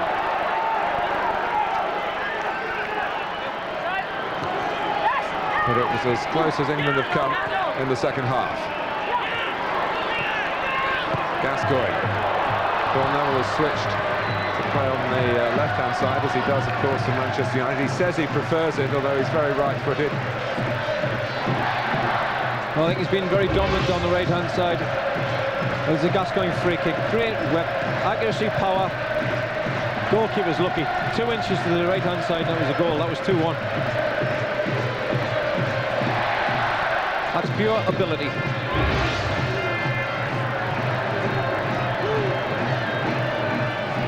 Still well ahead on attempts at goal, England, in a match that is still being played at a strong competitive tempo.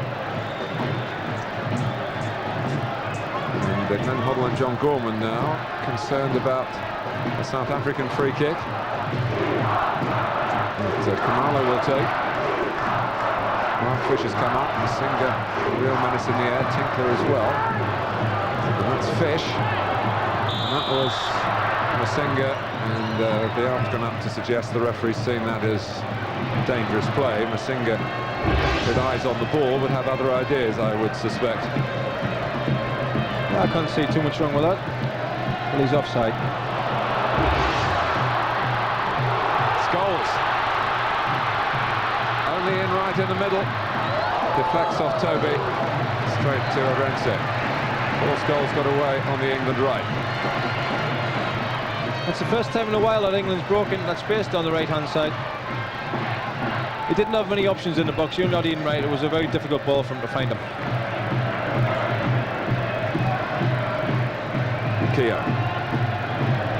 Lifted there in front of Skosana. Becker. Martin Keogh had continued into South African territory. Looking to pick the right pass. It's a safe and sensible one for Becker. To Scholes. Gascoigne is on the move close to him. Batty coming from deeper. 18 minutes to go.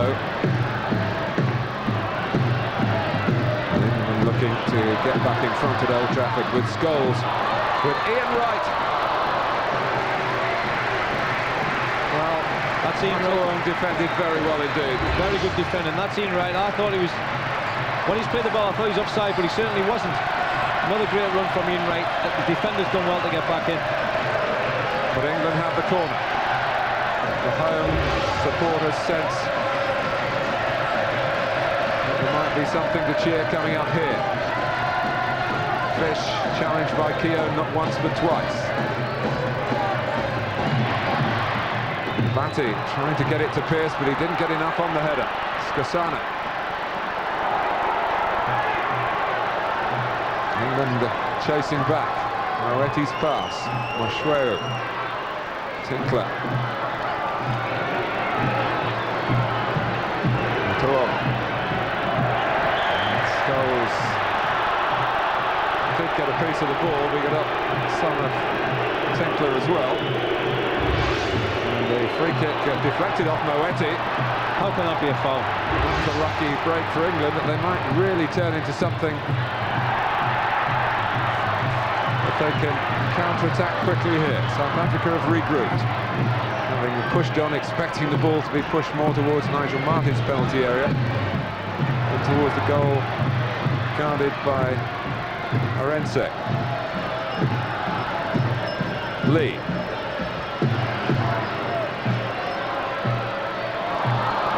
Can't take it with him.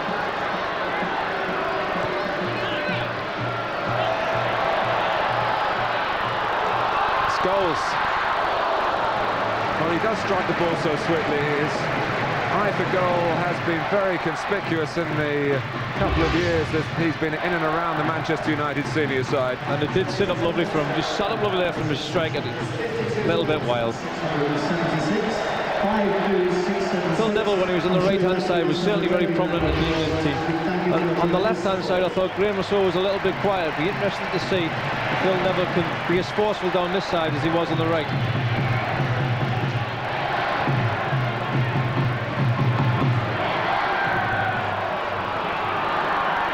Gascoigne, lovely trick to get a yard on Moetti, who could only get the ball back by fouling.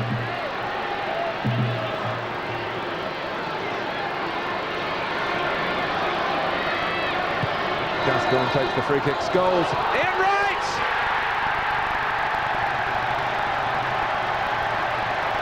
Ian Wright scores for England in England, and after a couple of years in the international wilderness, Ian Wright makes his own statement to Glenn Hoddle.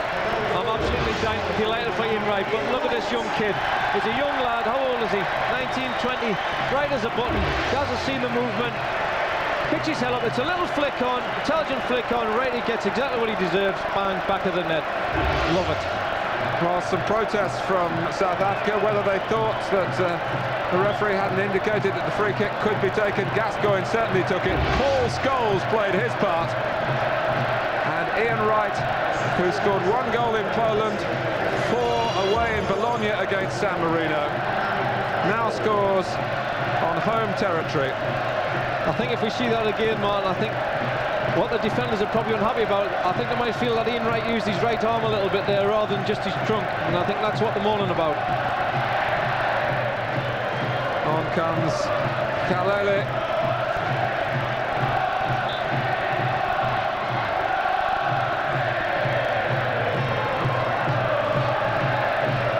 But it's a goal in keeping with Ian Wright's performance, given the chance to start for his country again. Now let's just look at the flick on from Scholes here. It's his right arm. Control. That's what they're worried. That's what they're whinging about. To be fair, looking at that, it was handball, wasn't it? It's a goal now. Too late. And the Ian Wright supporters will say, well, maybe he deserves a touch of luck. You can't argue with that. In an international in front of goal, but South Africa feel they can argue with it, and as the replay shows, they might have had a case. Gascoigne wanted too long. This is the stage of the game where people are going to be looking at Gazza now to see if he tires, whether he can carry on the pace he has been through the rest of the game. Neville. Well, when they went behind the first time, South Africa, their response was of very good competitors. And they're looking to hit back again with Phil Masinga. Going a long, long way, but not all the way. Stuart Pearce sorted that. Well defended, Stuart Pearce. David Batley's back there, biting on his heels, and allows Stuart Pearce to get in the talent tackle. Moshweo. Was offside. It was a very, very late offside. I suppose the assistant just reacted when he realised that Skosana was in an active position. Your vote for man of the match, 0891 11 1101. Give us a call.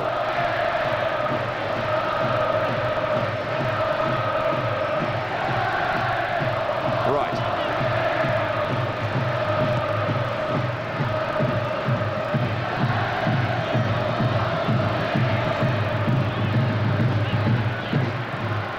Beckham. Lely, who's known as the super sub of the South African setup, very rarely gets a start, although he was considered for the job that eventually was given to Moetti by Clive Barker today. Trish. Lely over Tinkler.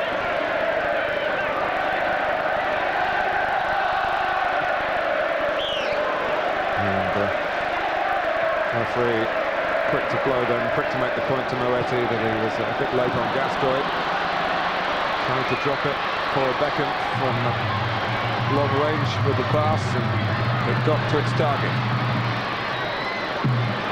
England well represented in the centre. And Lorenzo doing well coming off his line.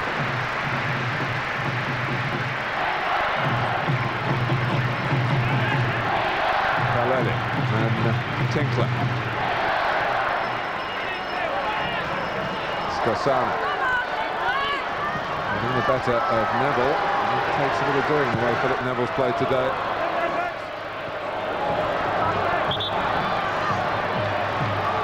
Ball must have just gone out and bent back in again.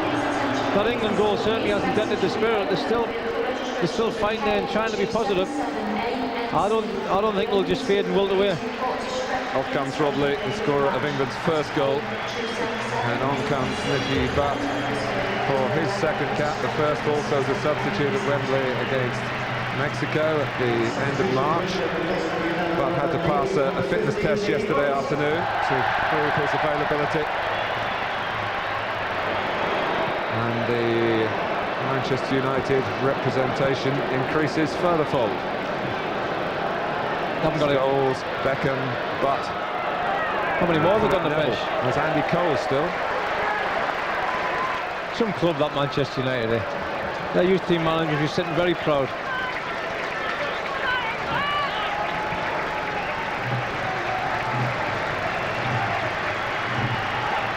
Tinkler.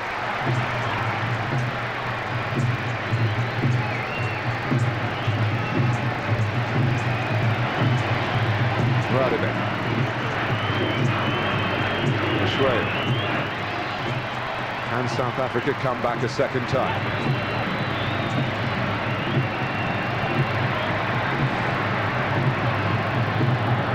Batting. Beckham. And Neil Tovey, who incidentally holds a British passport. His father comes from Bournemouth. Getting it away. Under some pressure from the run of Nicky Butt from midfield. Slight mix-up there. The defender did well actually, because Nicky Butt came short for the ball, wanted to throw it over his head, and the defender just put his body in the way and stopped him running. Well, for Sky Sports viewers, the playoffs continue tomorrow. Brentford versus Crewe. And on Monday, Crystal Palace and Steve Coppell against Sheffield United and Howard Kendall for a place in the Premiership for next season.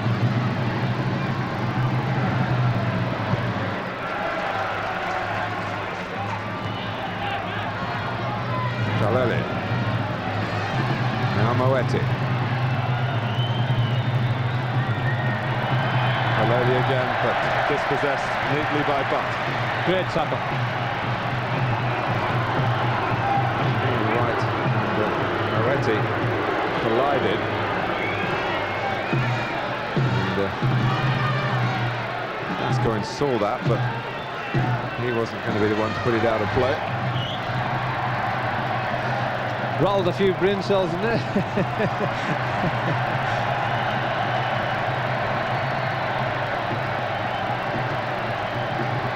Well, as the crowd enjoy it. Barry, a word for you about Paul Gascoigne's performance, because he is, as ever, the subject of the great national debate. Should he or shouldn't he be involved? Should Glenn Hoddle, will Glenn Hoddle build his plans in Poland around Gascoigne? Yeah, I think he's the one man who can say there's the absolute talent in the team. He's got the creativity to turn a game, not just by himself, but also the production line for the front players to make forward runs and him to pick them out. Today, he's looked strong. He's worked his socks off. I mentioned about 5 minutes ago, this is the time where Glenn Hoddle, 10 minutes ago, Glenn Hoddle will be looking at him to see how his strength is. Since I've mentioned it, he's been on more runs, closing down, than I've seen him do for most of the game. I think Gaza is trying to prove a point tonight. Reminder again, as you consider your man of the match, 0891 111101. And the crowd don't want this to finish. They're having a wonderful time in a wonderful stadium.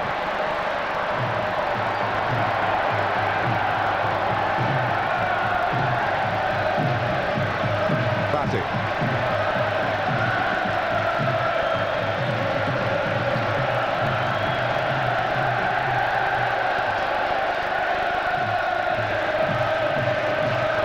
Beckham. England fortified again by going in front again. And Nigel Martyn well out, and in the end well cleared. Kaleli closed down by Butt. Hustling on with Moeti. And he's a great little competitor, Nicky Butt.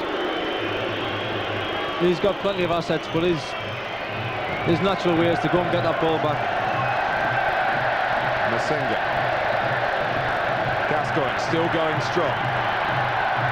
But Mashrewa was able to catch him up. Antoine. Crisply forward by Keown. Gascoigne wanting to go the distance here. And Glenn Hoddle wanting that from him. 5 minutes left. Scholes.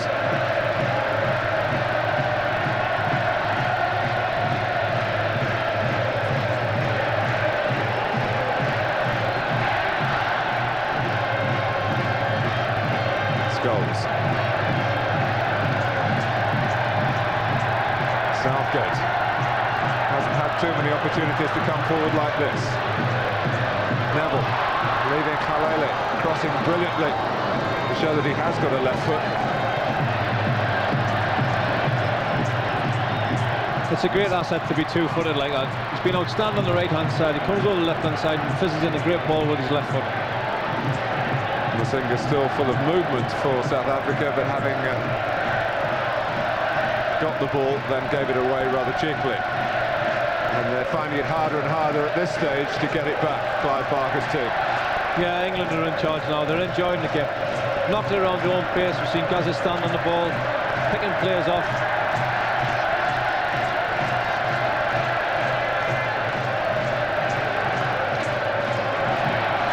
South Africa certainly haven't been embarrassed today, and they've showed plenty of fighting spirit after a very quiet opening 20 minutes. Caused England a few problems without actually making Nigel Martyn work too hard. Gascoigne. So Radaby who read it. Moeti who takes it on. He needs a bit of help here because Gascoigne got across to make the challenge, and at this stage it's as important to see him doing that sort of thing as it is to see him providing a trick or two. It's a part of the game that Gaz didn't find comes easily to him. It's not natural for him, but it's great to see him doing it.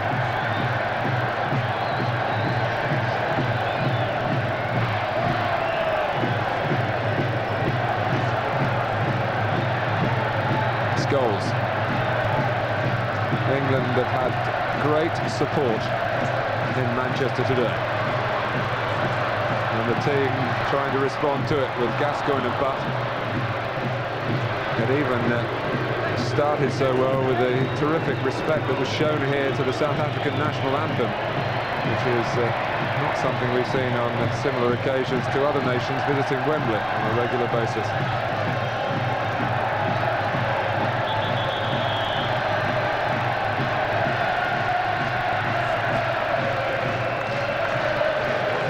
Well, Clive Barker's going to make 2 more changes. Linda Buthelezi is coming on, and Sean Bartlett. Philemon Masinga is the striker who gives way for Bartlett, who will certainly go and play up front. And Tinkler departs. Both the players who've gone off will be expecting to play tomorrow in Italy. They've had a good workload here today, and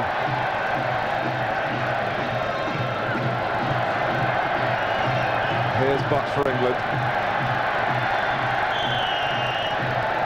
Flag was up against Gasana. Just a word about the back three about England, Martin. I think for the majority of the game they've coped quite well. They've kept the forward line in front of them on the edge of the box. I think when the goals happen, I think what was said at half-time is spot on by Joe Ryle. Because we didn't have a natural ball winner in midfield, there wasn't enough pressure put on the ball. But I don't think South Africa has caused our back three too many problems. Well, the votes have been cast, and Ian Wright has been named the Green Flag Man of the Match. Well, I 100% endorse that. I think he's been outstanding from start to finish. And the fact that he's got his goal will make it all more special for him. And he polled 55% of the votes.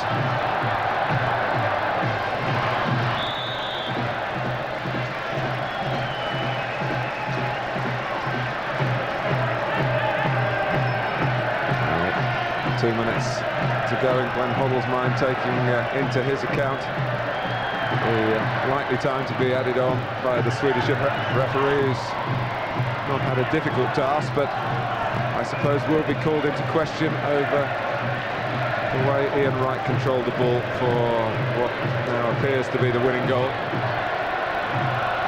Wright for Gascoigne, and England with Scholes have another chance. Great block by Fish. Not letting up in the closing moments. That ball from Ian Wright was absolutely fizzed at Paul Gascoigne, and watch his touch here, ping, and it's instant control inside. Lovely little ball, great run. Paul Scholes, where he loves to be, in the box, shooting at goal.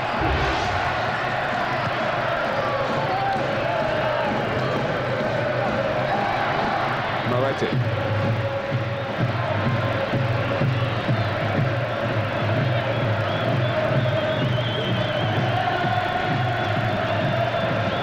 Butalese.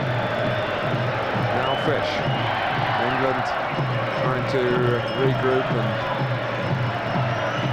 fashion a strong defensive shape to make sure that there are no mishaps at this very, very late stage of the match. And Ian Wright is there again in the correct place to defend from the front. This is a good result for England, and never mind that Ian Wright used his arm to help get the second goal. England thoroughly deserved this win. You'd expect them to beat South Africa, but certainly when they go away next week to Poland, there's going to be a lot more questions asked of them. It's going to be a lot tougher task. But Glenn Hoddle's learned a lot of things today about certain players and how they play together.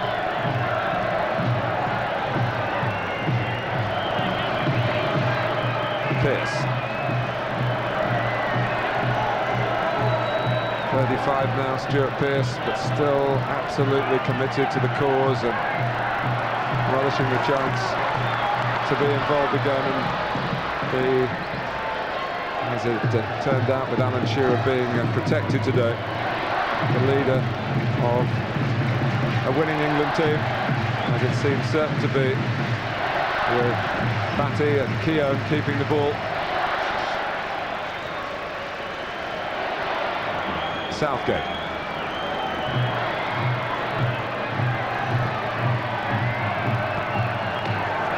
Gascoigne, that's going to be a yellow card for Butalese, who's only been on the field a couple of minutes. And certain England players coming around the referee, Pearce and Wright, arguing Gascoigne's cause here. It was a bit unnecessary, although South Africa desperately needing to get the ball to try and get a chance of an equalising goal. Barry? That is a bit naughty. Well, we spoke about Paul Gascoigne. He's been on the ball from start to finish, and if his legs were heavy there, he would have been hurt a lot worse than he has been, because he was bright enough and lively enough to skip away from the challenge. Well, the man called Linda is actually one of the toughest of the South African players, and Paul Gascoigne has just found that out. The Marvin Hagler look to Linda Butalese. Well, I can only hope he hasn't done anything seriously wrong to Gazza, because I think he's had a very good, steady game today. He's been involved in everything with England. Be shame for him to get another setback now. I think he just caught the top of his foot as he was skipping away. Oh, he's caught him on the shin as well. Crazy, absolutely crazy. This stage is a game. Well, some of Paul Gascoigne's misadventures have been self-inflicted down the years, but that was certainly to the blame of Butalese. Just looking at Gascoigne's record, since he made his debut against Denmark, getting on for 9 years ago, he's played in around half of England's games since then. And in years to come, he'll look back and think, well, he should have played more than a half. Well, there's a player wants, first of all, a player wants his first cap, and then he wants as many as he can get. We've been reading about Alan Shearer. He's desperate for caps. And down to circumstances, Paul Gascoigne, unfortunately, he will have an awful lot more caps stuck away in his cabinet at home. Well, Jamie Redknapp's already on crutches and heading for a hospital and an X-ray. Let's hope that the news on Gascoigne is a little better than that, and that there's only a precautionary feel about this, but the medical men have certainly got that right leg very heavily strapped up. But here's Scholes. Sol Campbell has come on, but he's not going to get a touch of the ball. Well, that's a sad end to an historic football match. Gascoigne well enough to join in the applause for England's victory, in which he's played a prominent part. A victory to keep up England's morale, with Poland away looming large. South Africa thoroughly enjoying the experience of coming here, but as worthy competitors in their own right, not enjoying the result. They went behind to Rob Lee, Masinga equalised, then the right arm, the right foot, the right touch from Ian Wright. The goal given, the winning goal, Glenn Hoddle's 6th win in 7 matches this season. On a wider front, it's another symbol of South Africa's emergence from those long and painful years of sporting exile, and we should all be grateful for the change in circumstances that has made this occasion possible. And it's finished at Old Trafford, where we'll remember for a long time the atmosphere created by this tremendous crowd, and we'll remember Ian Wright's performance. England 2, South Africa 1. And there's plenty to come from Old Trafford yet. We'll get the thoughts of Joe Royle very shortly on an historic day. Also from Barry Venison on developments at Southampton today. Graham Souness went first, Laurie McMenemy resigned this afternoon. More on that later. And reaction from England's win here at Old Trafford.